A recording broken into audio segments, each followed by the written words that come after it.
సాక్ష వీక్షణలే మాకు ఒసగు జయములు, నీ చల్లని దరహాసమే మాకు వేయి వరములు.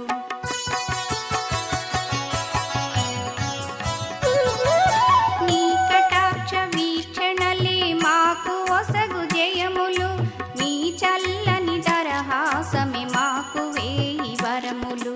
నీ గుడి ముంగిట నిలిచి పిలిచేము ఆర్తితో, నీ గుడి ముంగిట నిలిచి పిలిచేము ఆర్తితో, నీ రూపమే మదిని నిలిపి కొలిచేము భక్తితో. కనక మహాలక్ష్మి మా కన్న తల్లి, కరుణించి కాపాడే కల్యాణి.